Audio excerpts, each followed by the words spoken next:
अम्मी को महीने में 4 एतवार हों तो 3 ज़रूर बाज़ार का कोई ना कोई काम पड़ जाता था। अपनी शॉपिंग तो खैर करनी ही होती, ये दूसरों के काम भी साथ में करके आती हैं। बकौल इनके अम्मी शॉपिंग का बहुत तजर्बा रखती हैं, तो हर दूसरे एतवार अम्मी के पास अपने 5 काम होते हैं और अपने रिश्तेदारों के 10।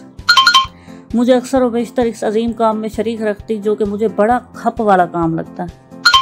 अपने काम से ज़्यादा दूसरों के करने हो तो मुझे झुंझलाहट कि आप दूसरों का सर दर्द क्यों पाल लेती हैं।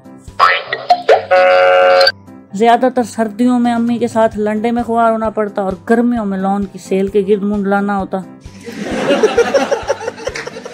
कई बार ऐसा माहौल बन जाता कि मुझे सख्त ख्वारी का सामना करना पड़ता। ऐसा ही एक दिलचस्प सबक हुआ। एक बार यूं हुआ कि बाजार में अम्मी ने एक जगह औरतों का हजूम देखा। मुझे जोशीले लहजे में पुकारा, आ जाओ, यहाँ ज़रूर अच्छा कपड़ा होगा। तेज़ी से आगे चल दी। पीछे मैंने रूहान सी आवाज़ में पुकारा, अम्मी गर्मी है। लेकिन अम्मी होती तो सुनती। अम्मी तो तीर की तरह निकली और इस हजूम में गायब हो गई। कुछ देर बाद इस हजूम में से अम्मी का हाथ बरामद हुआ, इसमें एक कपड़ा, और मुझे इशारा किया नज़दीक आओ।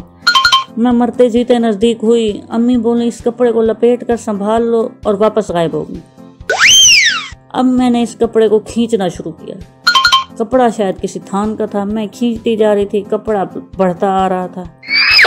कोई 5-6 गज लपेट चुकी, लेकिन वो नामुराद अभी तक इसी गार से निकलता ही जा रहा था जो औरतों के दरमियान से अम्मी ने बना दी थी। अब मैं कपड़ा लपेटते लपेटते आजिज़ हो गई। सामने नज़र पड़ी तो कुछ लोग मोटरसाइकिल पर बैठे इंतहाई दिलचस्पी से मेरा तमाशा देख रहे थे। मुझे अब शर्मिंदगी ने भी घेर लिया। न थान ख़त्म हो रहा था, ना यह लपेटने वाला तमाशा। जी चाह छोड़ के भाग जाऊं, लेकिन बाद में अम्मी से तमाशा कौन बनवाता।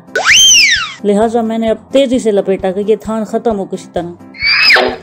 इसको ख़त्म होने के आसार ना पाकर रोना आने लगा, क्योंकि अब ये मोटरसाइकिल वाले अपनी मुस्कुराहट ना छुपा रहे थे। ना मैं इस कपड़े से फंदा लगाकर फांसी लग सकती थी, ना मंजर से गायब हो सकती थी। अल्लाह अल्लाह करके कपड़ा ख़त्म हुआ, साथ में अम्मी भी मंजर पर आ गई। मैंने गुस्से भरे लहजे में इस्तफसार किया, ये अजाब किस लिए ख़रीदा। अम्मी इस कपड़े को बड़े आराम से शापर में डालते हुए बोली, वो है ना हमारी काम वाली, इसकी 4 बच्चियों के कपड़े बन जाएंगे, खुश होगी, दुआ देगी। मुझे इस नेकी ने काफ़ी खजालत दी थी, लिहाजा नाराज़गी से आगे चल पड़ी। आज तक बावजूद तजस्सुस के ऐसे किसी हजूम में घुसने की मेरी हिम्मत नहीं पड़ती। एक बार अम्मी के फोर्स करने पर किसी तरह औरतों के इस हजूम में फंसा के दब तो गई, लेकिन वापस निकलना अजाब हो गया। गर्मी और घुटन की वजह से बीपी लो होने लगा, सर चकराने लगा। इधर उधर देखा कि अम्मी को ढूंढूं, इतने में एक औरत ने बदमस्त भैंसे की तरह ऐसा धक्का मारा कि मैं लड़खड़ा कर दुकानदार के कपड़ों पर ढेर हो गई। दुकानदार ने समझा बेहोश हो गई। रश छटवाया, मुझे बाहर निकाला गया। बड़ी शर्मिंदगी हुई। अम्मी ने घुका, कुछ खाओ पियो तो ये हाल ना हो, ये हर जगह तुम्हारी जान पर बन जाती। वो दिन आज का दिन, ऐसी कोई सेल देखना भी चाहे तो मैं चुपचाप दूर से देखती रहती हूँ। लंडे जाएंगी तो अपना काम कम, दूसरों का ज्यादा होगा। एक दस्ताना या एक जुराब मुझे दिखाएंगी और कहेंगी कि इसका दूसरा हिस्सा ढूंढो। अब मैं आजिज़ी से इस अंबार को देखूंगी, हिम्मत जवाब दे देगी और कहूंगी, अम्मी मैं इस ढेर में से कैसे तलाश करूं, खुदा के वास्ते वो निकालने जो अलहदा नहीं हुए। लेकिन अम्मी को हमेशा वही डिज़ाइन पसंद आएगा जिसका एक हिस्सा गुम होगा। एक जगह सबसे बड़ी जर्सी ढूंढने का हुक्म देंगी और एक बूढ़ी उम्र रसीदा जर्सी का हाइब्रिड निकाल लेंगी। मैं चकरा कर देखूंगी, ओए इतनी बड़ी जर्सी अम्मी किसी गरीब दे बच्चे नू पहनानी है क्या।